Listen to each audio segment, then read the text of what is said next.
Paris Saint-Germain are held at home by Will Still and Stade Reims 2-2. It's 3 Ligue 1 games now without a win for Luis Enrique. The gap is still 10 points because Brest aren't exactly bouncing along behind PSG. In fact, they lost to Lens. And your boy Joseph. Yeah.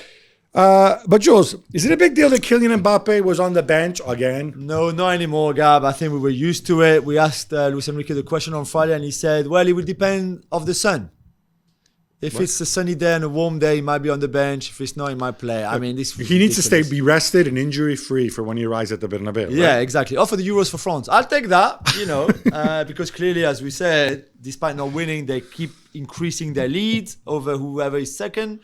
He only played 20 minutes, and you could see when he came on, and Dembele came on. Dembele was also a sub. So there was a few. It's not just Mbappe. Donnarumma was not started. Dembele didn't start either. So there were a few changes.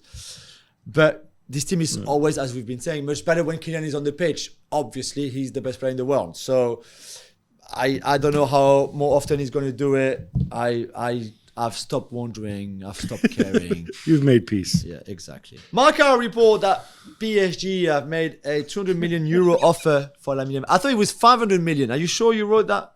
I thought it was maybe 600 million euro for Lamine Yamal. Gab, are you buying this? So the reason I'm mentioning this is, again, those who follow La Liga will know of kind of the mischievous relationship between the Real Madrid press, i.e. Marca and AS, and the Barcelona press, Sport and Mundo Deportivo. And when one reports on the other, like on the team, like from the other city, it's off. I mean, they're not making it up. Somebody told them, but it's often really mischievous, right? Yeah. So, I'll put this story out, and then it kind of puts Barcelona against the wall, like, oh, what would they do if they got a 200 million euro offer for Lamine Yamal, given their financial situation?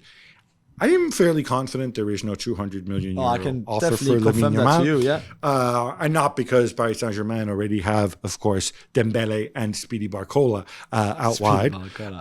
But I love this idea. I'm going to make a bold prediction that at some point this week, we're gonna get. I think Sport and Mundo Deportivo are gonna get their own back, and we're gonna see a story that I don't know. Vinicius is unhappy that Mbappe is coming, so Paris Saint-Germain have made a 300 million euro that's great for Vinicius. That's great. But just quickly, Luis Campos were replaced tomorrow, and they asked you to take over, and there really was a 200. Wait, would you spend 200 million on Lamine Yamal? No. Okay. If you were Barcelona, would you sell Lamine Yamal for 200 million? Yeah, if I have to, because I need the money desperately, then maybe. I think some clubs will be forced in the summer to sell some players they don't want to sell. It's 6 games without a win for my man Francesco Farioli as Nice lose at home to Montpellier. Jules, are you going to blame him or are you going to blame the fact that Jim Ratcliffe is distracted by Manchester United and can't show the customary love? Well, I wish I could, but I don't think it's got anything to do with Jim Ratcliffe. Nice not playing well, although this was a little bit better, but Montpellier were very clinical and efficient, a pain of a team to play against. And a lot of tensions at the end of the game. Jean-Claire Todibo had a few words with some of the ultras at Nice. Things were going so well, and now it's just all collapsing. I want Farioli to find an answer, to find a solution, whether he's changing something, the system, some of the players, but doing something. This game was an improvement, to be fair, compared to the defeats before. But now I think it's 1 draw and 5 defeats in the last 6, as you said. We're not going to have a trifecta of Italian managers sacked in Ligue 1. No, they're going to keep him until the end of the season. But when you've been so good, and they were very good. Remember the first half of the season being so strong defensively, very minimalist with the ball. And I think opposition teams have worked them out, really. So they need to find something else. Hey, remember earlier in the season when we were asking ourselves what happened to Jonathan David? He now has 17 goals in his last 17 games, including 2 late ones to help Lille draw 2-2 against Rennes. He scored in the Europa League as well. Yeah, in midweek. So rumors of his demise were clearly greatly exaggerated. No, I think he went through a tougher time. Physically, he didn't look fit enough, I think, for his own game. And that's when Paulo Fonseca dropped him to the bench. And I think that did him a lot of good. And in 2024, I think I checked. He might not be the best striker in the Big 5 leagues. I would assume Harry Kane is. The answer to everything is Harry Kane. But he's not far behind at all. He's been outstanding. Not far from Lautaro and from Kane too, in terms of goals per minute played in 2024, something like that. Check it up because it's great. He saved his team. They were 2 goals down against Rennes. It was a really good game.